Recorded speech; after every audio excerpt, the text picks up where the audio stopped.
ഈശോ മിശിഹായ്ക്ക് സ്തുതിയായിരിക്കട്ടെ. യേശുവിൽ ഏറ്റവും പ്രിയമുള്ളവരെ, ദൈവഹിതം എന്താണ് തിരിച്ചറിഞ്ഞ് ആ ദൈവഹിതം നിറവേറ്റുന്നതിലൂടെ നാം എല്ലാവരും പുണ്യപൂർണ്ണതയിലേക്ക് വളരുകയാണ് എന്ന് വിശുദ്ധരുടെ ജീവിതം നമ്മെ പഠിപ്പിക്കുന്നു. അതായത് നമ്മുടെ ഹൃദയങ്ങളെ ദൈവത്തിൽ ഉറപ്പിച്ചുകൊണ്ട് ദൈവത്തോട് ആലോചന ചോദിച്ച് അങ്ങനെ ദൈവഹിതം മനസ്സിലാക്കിക്കൊണ്ട് അത് പ്രവർത്തിക്കുമ്പോൾ നാം പുണ്യപൂർണ്ണതയിലേക്ക് വളരുകയാണ്.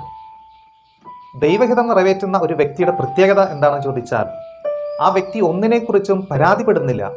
തൻ്റെ ജീവിതത്തിലുണ്ടാകുന്ന എല്ലാറ്റിനെയും വളരെ സ്നേഹത്തോടെ സന്തോഷത്തോടെ സ്വീകരിക്കുന്നു എന്നുള്ളതാണ്. ഫിലിപ്പിയർക്കെഴുതിയ ലേഖനം 4-ാം അധ്യായം 11-ാം തിരുവചനത്തിലൂടെ വിശുദ്ധ പൗലോസ്ലീഹ നമ്മളെ ഓർമ്മിപ്പിക്കുകയാണ്, ഞാൻ ഏത് സാഹചര്യത്തിലും സംതൃപ്തിയോടെ കഴിയാൻ പരിശീലിച്ചിട്ടുണ്ട്.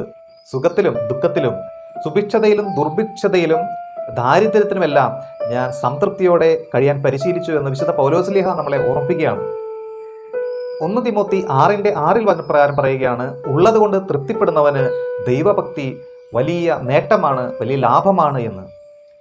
മാത്രമല്ല, ദൈവഹിതം നിറവേറ്റുക എന്ന് പറഞ്ഞാൽ അതൊരു വിധത്തിൽ രക്തസാക്ഷിത്വമാണ്.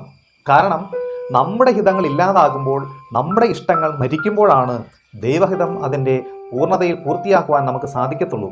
അപ്പോൾ നമ്മുടെ ഹിതങ്ങൾ, നമ്മുടെ ഇഷ്ടങ്ങൾ മരിക്കുക എന്ന് പറഞ്ഞാൽ നമ്മുടെ ആത്മാവിൽ, നമ്മുടെ മനസ്സിൽ അതൊരു രക്തസാക്ഷിത്വമായിട്ട് മാറുകയാണ്.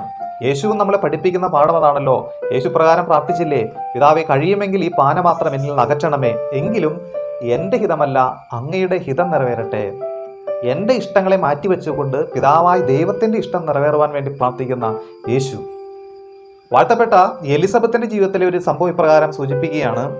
എലിസബത്ത് കൂട്ടുകാരിയുമൊത്ത് പൂന്തോട്ടത്തിൽ ഒത്തിരി സമയം ചെലവഴിച്ച് സംസാരിച്ച് സല്ലപിച്ച് കഴിയുന്ന ആ നിമിഷങ്ങളെ ഓർത്ത് പിന്നീട് ആത്മീയ ദർശനങ്ങൾ, ബോധ്യങ്ങൾ ലഭിച്ചു കഴിഞ്ഞപ്പോൾ പിന്നീട് പ്രകാരം ആ കൂട്ടുകാരിയോട് പറയുകയാണ്, അല്ലയോ കൂട്ടുകാരി, ഇന്നു മുതൽ നമുക്ക് യേശുവിൻ്റെ സന്നിധിയിൽ സമയം ചെലവഴിക്കാം. അതാണ് യേശുവിന് പ്രിയങ്കരവും നമുക്ക് ഏറ്റവും പ്രയോജനകരവും. പ്രിയപ്പെട്ടവരെ, 1 യോഹന്നാൻ 2:17 വചനം പറയുകയാണ്, ഈ ലോകവും അതിൻ്റെ മോഹങ്ങളും കടന്നുപോകും, എന്നാൽ ദൈവഹിതം പ്രവർത്തിക്കുന്നവനാകട്ടെ എന്നേക്കും നിലനിൽക്കുന്നു. അതുകൊണ്ട് നമ്മുടെ ഹൃദയങ്ങളെ ദൈവത്തിൽ ഉറപ്പിച്ചുകൊണ്ട്, യേശുവിൽ ഉറപ്പിച്ചുകൊണ്ട്, യേശുവിൻ്റെ ഹിതം അന്വേഷിച്ചുകൊണ്ട്, യേശുവിനോട് ആലോചന ചോദിച്ച് യേശുവിൻ്റെ ഹിതം മനസ്സിലാക്കി അത് പ്രവർത്തിക്കുവാൻ നമുക്ക് പരിശ്രമിക്കാം.